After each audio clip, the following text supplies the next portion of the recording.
우리 한국말 속담에 그런 표현이 있습니다. 호박이 넝쿨째 들어왔네. 요즘으로 하면 호박이 받고 싶으십니까? 넝쿨째. 그게 무슨 뜻일까? 호박이 비싸지도 않은데. 근데 저도 뭐 인터넷에 좀 유래를 검색을 해봤습니다. 호박이 넝쿨째 들어왔다는 게 무슨 뜻일까? 여러 가지 썰이 있습니다. 근데 그 중에 한 가지가 좀 타당하게 느껴졌습니다. 그것은 경남 서천에서 맞죠? 사천, 경남 사천에서 그 새색시가 가마를 타고 올 때에 호박을 갖고 왔다고 합니다. 그러니까 가마를 탈 정도, 뭐 새색시 들어올 때면 어느 시대인지 대충 감이 나오시죠. 그때 그 가마를 이제 거기 타고 있는 우리 신부 새색시 그리고 큰 늙은 호박을 가지고 왔다고 합니다. 그러면 마당에 그 가마가 내려지고 그 새색시가 안방에 들어가기 전에 하인이 가마에 있던 호박을 내려서 안방에 앉아 계시는 시어머니가 되겠죠. 시어머니에게 굴렸다고 합니다. 받으세요. 그러면은 시어머니 그것을 받고 얘기하기를 호박이 넝쿨째 굴러왔네.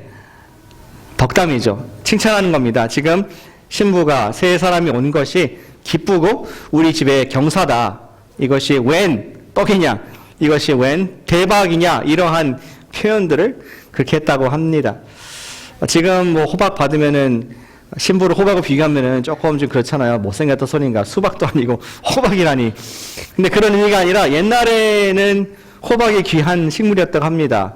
구황작물이라고 해가지고 버릴 것이 하나도 없는 거예요. 호박 씨로부터 시작해서 호박잎, 호박 자체 그 살, 버릴 것이 없는 귀한 구황작물이었습니다. 그래서 호박이 넝쿨째 들어왔네 하는 것은 뜻밖의 횡재, 예상하지 못했던 대박, 큰 복이 들어왔다. 이것을 덕담으로 하는 그런 표현이라고 얘기를 합니다. 우리가 그런 표현을 잘 쓰진 않지만 그러나 계속 우리도 같은 무엇이 복이 굴러 들어오기 원하는 마음들이 있습니다. 사업을 하신 분들은 2020년도에 좀 대박을 쳐서 갑자기 투자한 것에 뭐 10배가 되기를 돌아오기를 원하는 마음들이 있을 것입니다.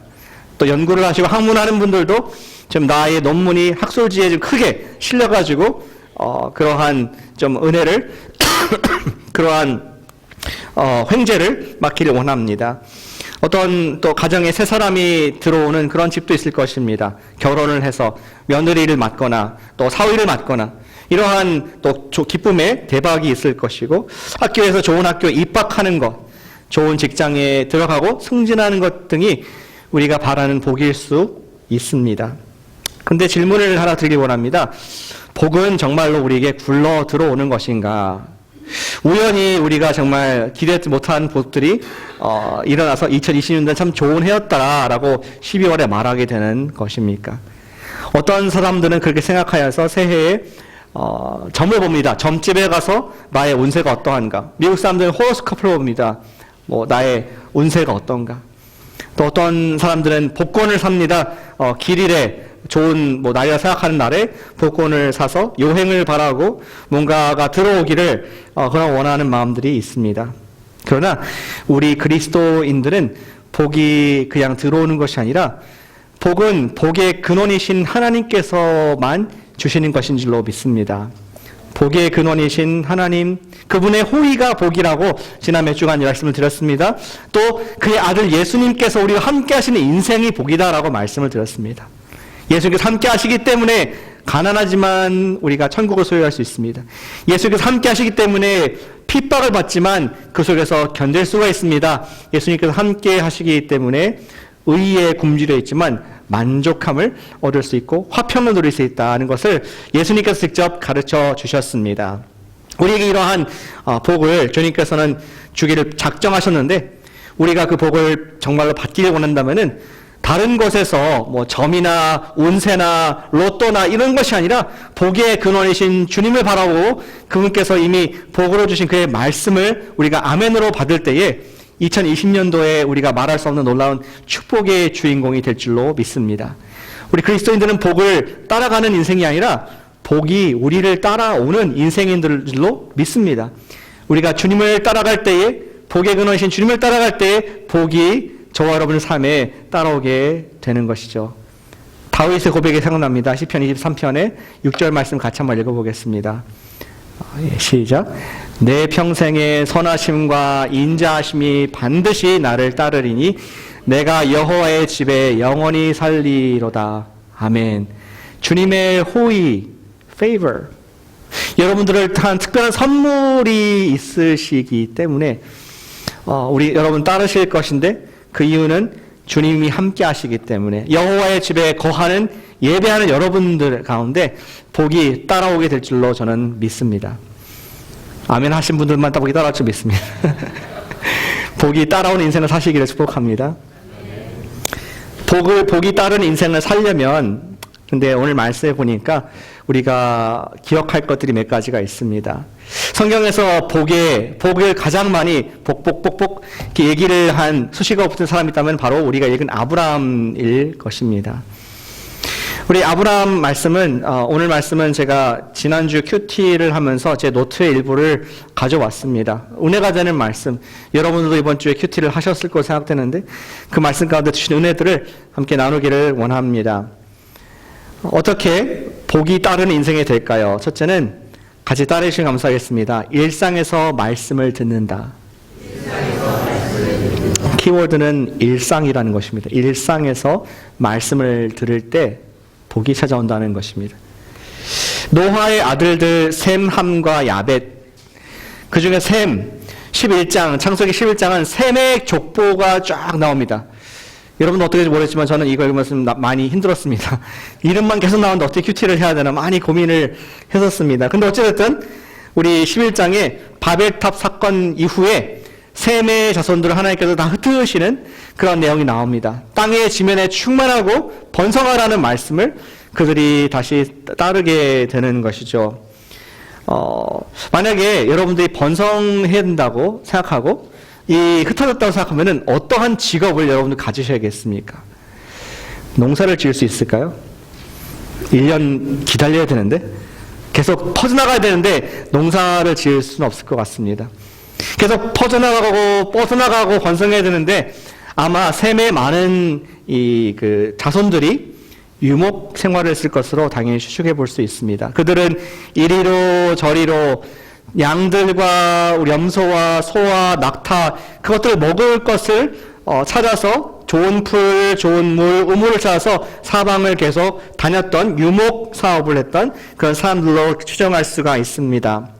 그리고 오늘 11장의 셈의 자손의 마지막으로 데라라는 사람이 등장합니다. 데라는 세 아들이 있었습니다. 아브라함과 나홀과 하란이라는 세 아들이 있었고 그 중에서 오늘은 아브라함이라는 아들에게 집중 더 줌인하는 모습이 11장 끝과 12장 초반의 모습입니다. 그런데 그 전에 데라라는 사람을 조금 생각해 보겠습니다. 31절의 말씀에 다시 돌아가 보시길 바랍니다. 데라가 그의 아들 아브람과 하란의 아들인 그의 손자 롯, 아브람의 아내 사레를 데리고 현재 갈대아 우르에 있었는데 갈대아 우르는 바벨론을 말하는 것입니다. 바벨론, 그리고 지금의 이란이겠죠. 그 지역에 있었는데 그것을 떠나 가나안 땅으로 가고자 하니 하란에 머물렀는데 거기서 데라가 나이가 많아서 죽었더라. 여기까지 읽으면은 뭐 특별할 거 없네. 그냥 everyday life, 삶의 모습입니다. 앞에 낳고 죽고 또 데라 죽고 그다음 아브라함과 아들들이 이어가는 그런 평범한 지극히 아무것도 없는 그냥 일반적인 인생으로 보일 수가 있습니다. Until 하나님, 복의 근원이신 하나님께서 개입하시기 전까지는 아무런 복을 받을 이유가 없는 인생들이었습니다. 12장 1절 말씀을 다시 보겠습니다. 여호와께서 아브라함에게 이르시되 너는 너의 고향과 친척과 아버지의 집을 떠나 내가 내게 보여줄 땅으로 가라. 놀라운 말씀입니다. 여러분들은 자주 읽으셨기 때문에 별로 감동이 없으시겠지만 아브라함은 지금 하나님에 대한 얘기를 들어왔습니다. 조상 때, 옛날에 노아 때, 또 셈 때 한 번도 근데 하나님께서 직접 말씀한 적이 없으십니다. 열 몇 대가 흐를 때까지 한 번도 직접 개인 대 개인으로 하나님과 개인으로 말씀하신 적이 없는데 마지막으로 언제 말씀하셨느냐? 바로 노아 때 하나님께서 그를 축복하시고 번성하라고 말씀하실 때가 마지막이었습니다. 그런데 그 먼 후손인 아브라함이 그 하나님의 음성을 들었을 때 그 감격과 놀램은 상상을 초월하는 그러한 것이었을 거라고 저는 생각을 해보게 됩니다. 그리고 그 내용이 컨텐츠가 뭐였습니까? 내가 너를 복을 주겠다고 그렇게 말씀을 하시면서 2절과 3절에 두 가지 복을 말씀하십니다. 너는 내가 너를 유명하게 하겠다. 너를 큰 민족을 만들어 주겠다. I will make you great. 너를 잘되게 하는 복을 줄 것이다. 두 번째 복은 너가 다른 사람들에게 복을 주는 통로로서의 복이 될 것이다. 다른 사람이 너를 칭찬하면 그 사람이 복을 받고 너를 저주하면 그 사람이 저주를 받고 하는 복의 수도꼭지 같은 복을 내는 그러한 나의 통로가 되게 할 것이다 라는 두 가지 복, 내가 잘되고 남을 잘되게 하는 그러한 복을 하나님께서 아브라함에게 약속을 하셨습니다. 너무나 기쁘고 감격스러운 그 복이 다 뭔지는 모르지만 지금 너무나 그 마음속에 흥분된 나에게 말씀하셨다니, 우리 노아의 하나님이 아담의 하나님께서 말씀하셨다니 하면서 그 마음에 올라오는 감격과 감동은 말할 수 없었을 것입니다. 그런데 한 가지 조건이 있었습니다. 2장 1절에 보니까 다시 한번 돌아가 보겠습니다. 12장 1절에 여호와께서 아브라함에게 이르시되 너는 너의 고향과 친척과 아버지의 집을 떠나 내가 내게 보여줄 땅으로 가라. 질문, 아버지 집을 떠나는 것이 힘들었을까요? 새 땅으로 가는 게 힘들었을까요? 뭐라고요? 둘 다 힘들다. 둘 다 힘듭니다. 저는 그렇게 생각합니다. 여긴 저의 생각입니다. 하나님께서 이렇게 아브라함에게 1대1로 말씀하셨을 때 아브라함은 순종하고 싶었을 것 같아요. 나를 큰 민족을 만들어주겠다. 나를 통해서 지금 유목이 아무것도 없는데 많은 사람들에게 축복의 통로가 될 것이다. 내가 정말 그 복을 받기 원합니다. 이런 마음이 있는데 문제는 무엇이냐? 떠나는 건 떠났는데 어디로 갈 것인가? 여러분들이 직장을 이직을 해야 되는데 갈 데를 모르면 이직을 하겠습니까? 이직이 아니라 사표를 내는 거겠죠. 그냥 실업자가 되는 것입니다. 지금 아브라함에게 너는 그냥 떠나라. 내가 너를 알려주겠다. 가는 길을 알려주겠다 했을 때 우리 아브라함이 그것을 순종한 마음이 있었지만 얼마나 답답함을 느꼈을까 생각을 해보게 됩니다. 가끔 여행할 때 그럴 때가 저는 있습니다. 목적지를 가지고 가는데 자동차 여행을 하는데 중간에 예상하지 못했던 그런 스탑을 해야 될 때가 있죠. 점심때가 돼서 근처에 식당을 찾아야 됩니다. 또는 화장실을 가거나 주유소에 들러야 합니다. 그러면 아내를 찔러가지고 근처에 찾아봐라. 그래서 검색을 해보고 또 찾았을 때 거기로 이제 안내를 해줍니다. 근데 그런 경우에 대부분 본인이 입으로 얘기를 해주죠. 다음 엑스에서 나가가지고 거기서 우회전 하면 된다. 그래서 나가서 우회전 합니다. 그리고 이제 쭉 가는데 갑자기 오른쪽 사선인데 좌회전을 막 하라고 바로 앞에서 얘기하면은 좌회전 할 수 있을까요? 못할까요? 앞으로 50m, 100m 앞에 뭐가 있다 얘기해주면 좋은데 얘기는 안 하고 지금 우회전해야 된다. 지금 좌회전 왜 놓쳤느냐 하면은 제가 화가 나지 않겠습니까? 그래서 그 뒤에 이야기는 점심때 서로 화가 난 상태에서 즐겁지 못한 그런 점심을 먹는 이야기가 가끔씩 있었습니다. 지금 웃는 분들은 다 똑같은 경험을 해보신 분들입니다. 좀 미리미리 얘기 좀 좋은데 내가 볼게 하고서 뺏는 경우도 있습니다. 아브라함의 그런 frustration 있지 않았을까? 떠나라. 내가 알려주겠다. 얼마나 가야 돼요? 얼마나 준비해야 됩니까? 거리가 얼마나 멉니까? 며칠 걸립니까? 그거 전혀 알 수 없이 하나님께서는 가라. 그랬을 때 순종하기가 여간 쉽지가 않았을 것 같습니다. 엄청 마음에 힘들고 컴플레인이 났을 수도 있을 그런 상황입니다. 우리도 그럴 때가 있지 않습니까? 하나님께서 여러분들의 설교를 통해서 또는 큐티를 통해서 말씀을 주셨고 순종하고 싶습니다. 그런데 뭐를 순종하라 소린가? 예수님을 바라보라 그러는데 그게 무슨 말인가? 내 삶 가운데 거룩을 추구한다는 것이 무슨 뜻인가? 이러한 frustration, 마음의 어려움이 있을 때가 있습니다. 저도 이번 주 성경을 읽으면서 셈이 아르박삿을 낳고 아르박삿은 셀라를 낳고 셀라는 에벨을 낳고 에벨은 벨렉을 낳고 벨렉은 루를 낳았고 낳고 끝. 묵상에서 하나님께서 무슨 말씀을 하시나? 한참 그 말씀을 고민을 했습니다. 적용하고 싶고 순종하고 싶은데, 인도를 받고 싶은데 어떻게 하란 말인가? 이러한 한참 고민을 하는 말씀을 경험할 때가 있습니다. 우리는 이런 어려운 말씀, 그리고 아브라함은 그냥 떠나라는 말씀을 들었을 때 어떻게 순종을 할 수 있었고 어떻게 복이 따라온 인생이 될 수 있었을까? 아브라함은 갈 바를 모르는 가운데 어떻게 순종했는가를 보기 위해서는 우리가 조금 더 본문을 자세히 좀 들여다보기를 원합니다. 12장 5절로 보겠습니다. 아브라함이 일단 떠났는데 5절 같이 한번 읽어보실까요? 12장 5절 시작. 아브라함이 그의 아내 사레와 조카 롯과 하란에서 모든 소유와 얻은 사람들을 이끌고 가나안 땅으로 가려고 떠나서 마침내 가나안 땅에 들어갔더라. 아브라함이 자기의 목적지를 알았을까요? 몰랐을까요? 그냥 발 가는 대로 갔을까요? 아니면은 뭔가 목적을 가지고 갔습니까? 본문은 우리가 헷갈리지 말라고 분명하게 얘기를 해주고 있습니다. 가족을 이끌고 가나안 땅으로 가려고 의도를 가지고 떠났고 가나안 땅에 도착을 했다, 들어갔다. 아브라함은 그냥 정처 없이 발길을 닿는 대로 바람 부는 대로 간 것이 아니라 분명히 가나안이라는 땅을 향해서 갔고 도착을 했다는 것을 얘기를 해주고 있습니다. Did we miss something? 하나님께서 떠나라고 했는데 지금 가나안에 가 있네? 하나님께서 언제 가나안으로 가라고 했지? 아브라함은 어떻게 알았지? 아브라함에게 뭐가 우리가 알지 못하는 무엇인가? 미싱 피스가 있었는가? 이러한 질문을 고민을 하게 됐습니다. 우리가 본문에서 놓친 것이 있었습니까? 사실 하나님께서는 아브라함에게 본문에 의하면은 어디로 가라고 말씀하신 적이 없습니다. 그렇다면 아브라함이 어떻게 가나안이라는 땅으로 가게 되었을까? 생각해 보셨어요? 저는 본문을 한참 보다가 가나안이라는 단어가 나오는 11장 31절에 다시 눈이 가게 되었습니다. 데라 그의 아버지, 데라는 하나님을 경외한 사람이 아니었습니다. 사도행전에 보면은 데라는 갈대아 우르에서 바벨론에서 우상을 섬겼던 사람입니다. 하나님을 두려워하지 않았습니다. 그런데 그가 구절을 돌아가 주시면 감사하겠는데 31절 네. 그가 가족을 데리고 데라죠. 우르를 떠나서 가나안 땅으로 가고자 하더니 하란에서 죽었더라.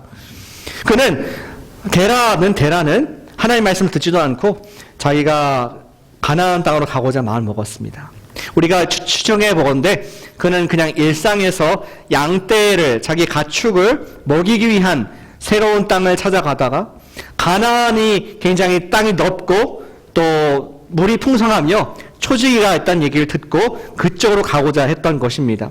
아브라함이 처음에 하나님께서 떠나라 했을 때 가장 떠오른 첫 번째 지역이 어디 있겠습니까? 우리 아버지 때부터 목축업을 했던 사람인데 나는 가나안 땅으로 가야겠구나 하는 일상에 적용을 한 것을 우리는 보게 됩니다. 우리에서 중요한 놓치지 말아야 할 교훈을 얻게 됩니다. 하나님께서는 우리의 일상 가운데서 지금까지 우리 인도하신 방향 가운데서 인도하실 때가 많다는 것입니다. 물론 예외는 있습니다. 예수님께서 바울을 아시아에서 쭉 선교하는 것이 바울의 일반적인 현상이었는데 꿈속에서 유럽을 건너가라 그런 예외적인 것이 있지만 대부분의 경우에 많은 경우에 하나님께서 우리 인도하실 때에 지금까지 인도하신 연속성 산에서 우리 일상을 무시하지 아니하고 여러분들을 지금까지 에베네스를 인도하신 하나님께서 여기까지 인도하신 이유가 있다는 것이죠. 그리고 하나님께서 말씀하실 때 순종을 기대하시는 것은 그 일상의 연속성 상에서 순종하도록 우리를 이끄신다는 것을 아브라함의 첫 번째 축복의 말씀을 통해서 보게 되는 것입니다. 우리가 세상에서 무엇을 하느냐가 중요한 것이 아닙니다. 어디로 가느냐가 중요한 것이 아니라 그것을 하는 목적이, 동기가 무엇이냐를 하나님께서 보신다는 것을 우리에게 설명해 주고 있는 것이죠. 아브라함은 하란에 있을 수 있었지만 그러나 하나님께서 말씀하셨기에 떠나라고 하셨기에 그것이 동기가 되어서 그는 가고자 했던 가나안, 자연스러운 땅인 가나안으로 들어갔다는 것을 우리는 분명하게 보기를 원합니다. 목적이 무엇이냐가 중요한 것입니다. 동기가 무엇이냐가 중요합니다. 우리는 매일 아침 주님의 말씀을 통하여 삶의 이유와 동기와 목적을 발견을 하게 됩니다. 우리의 일상이 여러분들의 동료와 세상의 동료와 똑같을 수 있습니다. 똑같은 일들을 할 수 있지만 내가 그 일을 하는 이유가 무엇인가? 동기가 무엇인가? 그것을 하나님께서 보시고 그것에 따라서 복이 따라오는 인생이냐, 복을 쫓아가는 인생이냐가 달라진다는 것입니다. 신약의 최고의 우리 전도자, 성경을 13권이나 신약 성경을 쓴 사람 하면 생각나는 이름이 있지 않습니까? 신약의 우리 사도인 바울이 생각납니다. 여러분들은 바울을 생각할 때 어떠한 이미지이십니까? 오늘날 말하는 우리 이완 선교사와 같이 IMB에서 파송을 받아서 전 세계에 교회를 세우고 리더를 세우는 그러한 분으로 생각이 납니까? 아니면은 국내 선교를 하면서 교회 개척을 하는 우리 교단의 지원을 받으면서 교회 개척하는 그러한 풀타임 하나님 일꾼 같은 느낌이 드십니까? 사실은 바울이 살았던 인생은 우리가 생각하는 이미지와 조금 많이 다릅니다. 바울의 컴패니언, 동행하면서 그를 관찰했던 누가는 그의 책 사도행전에서 바울을 이런 모습으로 묘사를 해주고 있습니다. 그의 모습을 일주일 동안 관찰을 하고 기록을 했는데 바울이 고린도 도시에 있을 때에 그는 세상에서의 일상의 일을 하는 모습으로 바울이 일상에 자기 일을 하는 모습으로 그려지고 있습니다. 바울이 직업이 뭐였습니까? 예수님은 목수셨고 바울은 천막을 만드는 사람이었습니다. 오늘날 있었다면 우리 콜맨에서 천막을 기우고 만드는 사람일 것 같습니다. 근데 그는 천막을 만드는 일상의 일들을 계속했습니다. 주중에는 열심히 천막을 만드는 일에 자신을 들였고 주말 안식일에 유대인의 회당에 가서 말씀을 가르치는 그러한 선생 역할을 했습니다. 사도행전 18장 3절과 4절 말씀을 같이 읽어보겠습니다. 시작. 생업이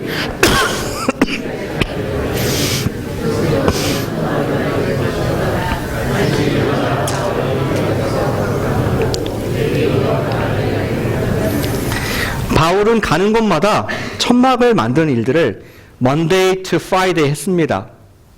그리고 안식일이 우리 Saturday니까 유대인들은 토요일 날에는 그가 회당에 들어가서 하나님 말씀, 그리스도를 전파하는 일들을 했습니다. 어쩌면 여기 계신 많은 우리 선생님들 같은 그런 일입니다. 주중에는 열심히 코딩도 하고 리서치도 하고 또 회사 생활을 하다가 주말에 코너스톤 교회 크리스천 라이프 교사를 하시면서 하나님 말씀을 전파하는 그런 모습으로 바울이 살았다는 것입니다. 바울이 예외적으로 고린도 교회에서만 그랬을까요? 고린도에서만 그랬습니까? 처음에 유럽에 들어왔을 때 빌립보라는 도시에 들어가서 그가 전도를 했는데 처음으로 예수를 믿은 사람이 누구인지 기억하십니까? 여자 성도였습니다. 그의 이름은 루디아. 그리고 그 앞에 있는 수식어가 뭐 하는 사람이었습니까? 네, 크게 말씀하셔도 혼 안 납니다. 예, 그 여자는 하는 일이 자주색 옷감을 파는 그런 장사였습니다.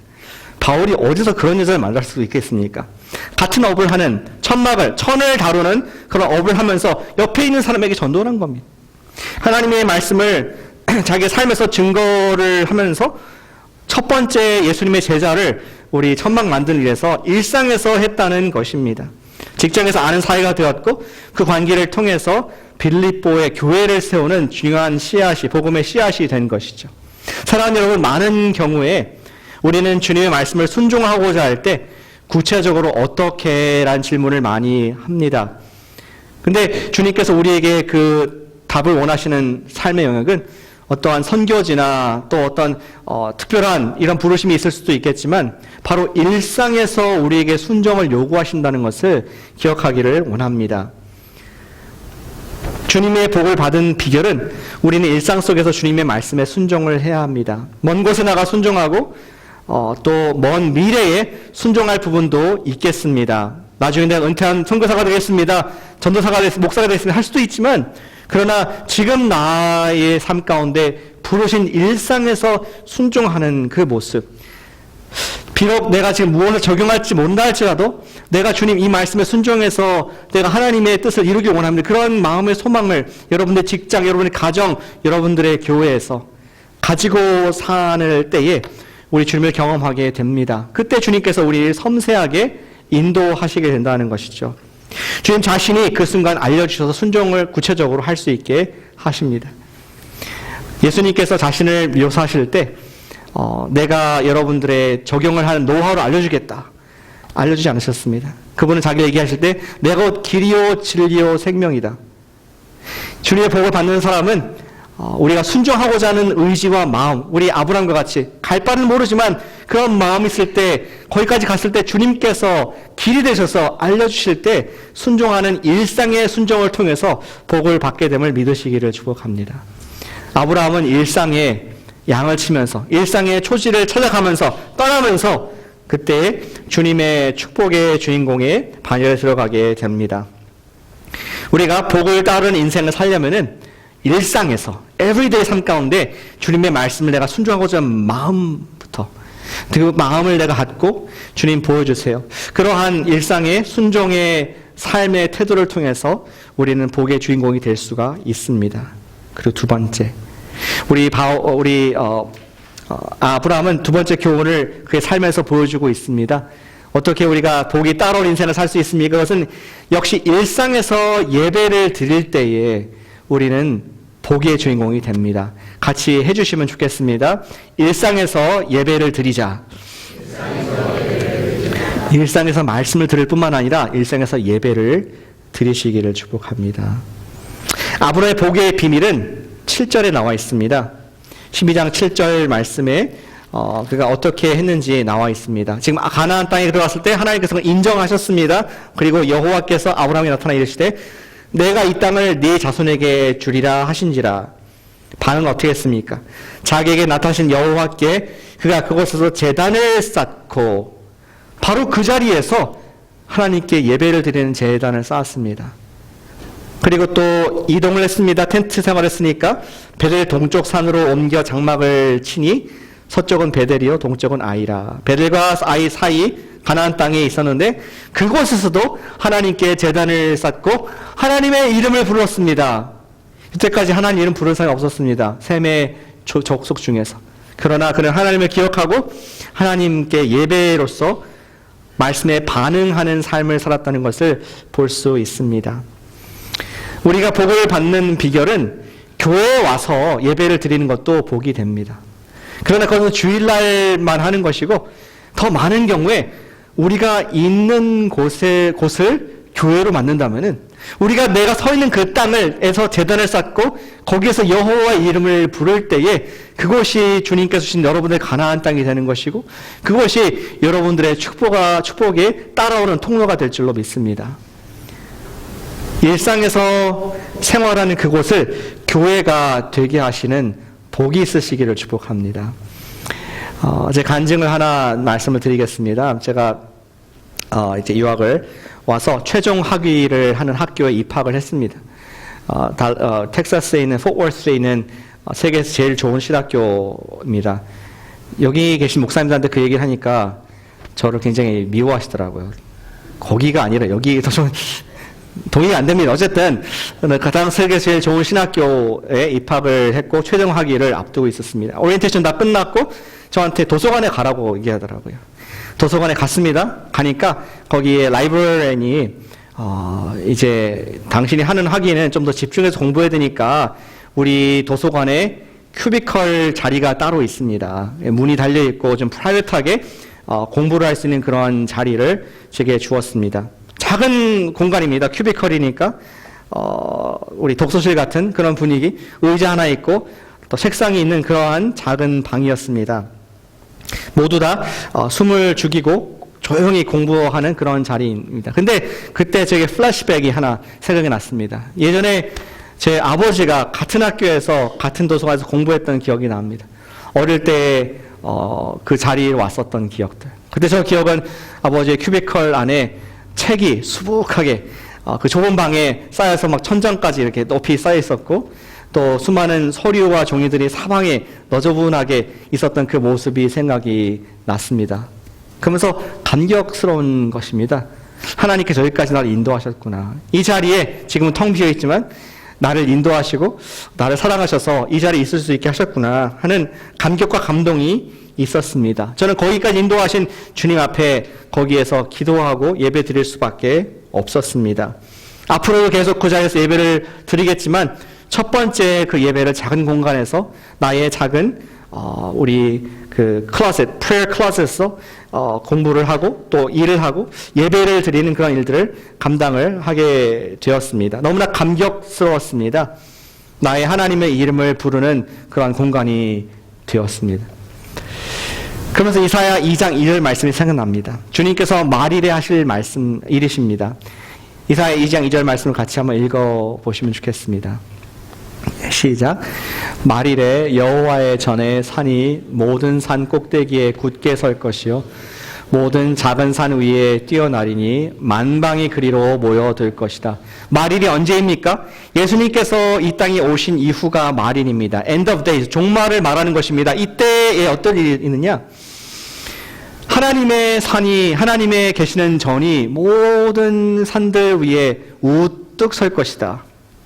여러분들이 계신 그런 직장, 학교, 또 랩, 여러분들이 계신 가정들을 산으로 비유할 수 있습니다. 여러분들의 어떤 분야의 전문가이시고 어떤 분야의 정상에 계시고 거기에서 이름을 내고 또 많은 귀한 일들을 하고 있습니다. 그러나 말일에 될 때에 그 모든 세상의 모든 분야 위에 최고의 산이 있을 것인데 하나님께서 높임을 받으시고 그분께서 다스리시는 그러한 메시아 왕국을 바라보는 말씀을 여기서 하고 있습니다.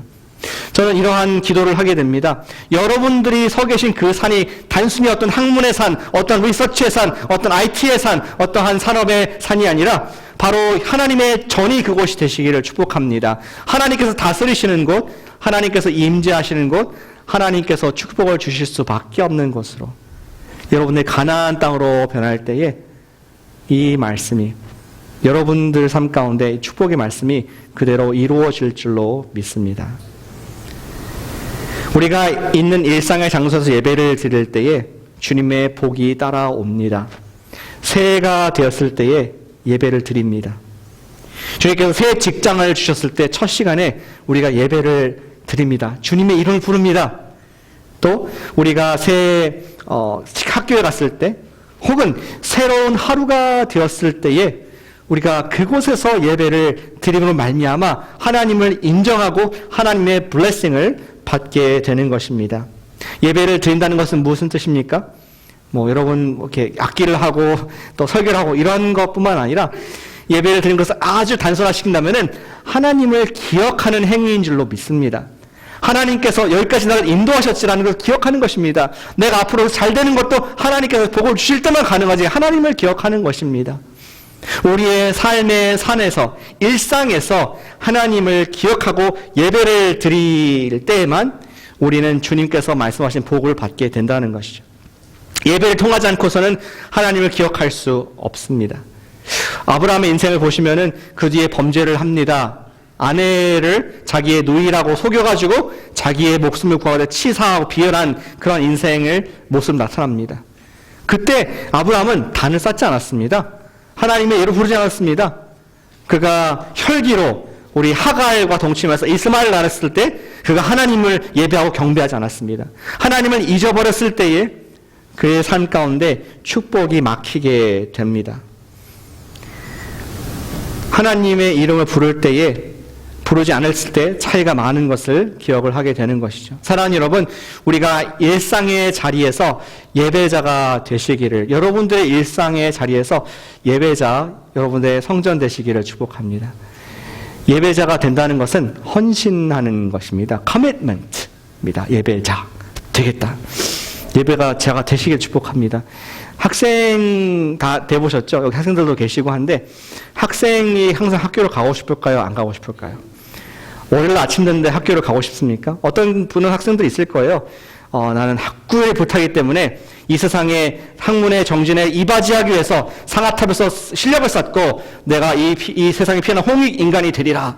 이러한 가슴을 가지고 아침마다 학교를 하는 사람들이 있다면 something wrong with you.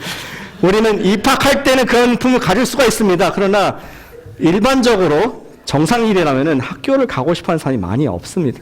공부하는 게 힘듭니다. 그러나 가는 이유가 뭡니까? 내가 등록금을 냈고 내가 이것을 마쳐야지 졸업을 해서 또 앞으로 인생이 펴지기 때문에. 마찬가지로 예배자가 된다는 것은 무엇입니까? 때로는 하나님께 예배드리고 싶지 않을 때가 분명히 있습니다. 하나님께 컴플레인하고 싶을 때가 있습니다. 이게 뭡니까? 이런 어려움을 주시고 내가 어떻게 예배를 할 수 있겠습니까? 하는 그런 마음이 있을 때에 예배자로 헌신했다는 것은 그럼에도 불구하고 내가 하나님을 기억을 하겠습니다. 지금 here and now 상황이 아니라 지금까지 나를 인도하신 하나님의 은혜를 내가 기억을 하겠습니다. 그리고 하나님의 약속의 말씀이 이루어질 것을 믿음으로 내가 말씀을 기억하면서 내 믿음을 주님께 드린다라는 고백을 하는 사람이 예배자인 줄로 믿습니다. 우리가 예배자가 일상에서 될 때에 복이 우리를 피해가지 못하게 될 줄로 믿습니다. 하나님의 복이. 일상의 자리에서 주님을 기억하고 여러분들의 일상이 성소가 되게 하시기를 축복합니다. 주님께서는 우리에게 이 말씀 왜 남겨주셨겠습니까? 아브라함의 말씀을 그냥 재미있게 읽으라고? 아닙니다. 이 말씀을 통해서 아버지께서 우리에게 주신 말씀을 우리가 마음에 담기를 원합니다. 주님께서는 복의 근원으로 복을 주기를 원하시는데 우리가 그 복을 받기 위해서는 일상, everyday 그것을 무시하면 안 됩니다. 우리의 삶 가운데 주의 음성을 듣고자 하는 그 마음. 그리고 everyday 일상에서 내가 있는 큐비컬, 내가 있는 데스크, 내가 있는 삶의 현장, 랩, 내가 있는 직장에서, 내가 있는 회의실에서 주님 이곳이 하나님의 성전 되기를 원합니다. 주님을 기억합니다. 주님을 찬양합니다. 주님의 뜻이 이루어지게 하여 주시옵소서. 그러한 예배자의 삶을 살 때에 2020년도가 여러분들이 한 번도 경험하지 못한 하나님의 형통의 복, 영혼을 구령하고 많은 사람들에게 예수님의 증인 역할을 하게 되는 하나님의 제자, 축복의 주인공 될 줄로 믿습니다. 이런 삶을 살아가는 복의 주인공 되는 우리 모두 되시기를 축복합니다. 기도하겠습니다.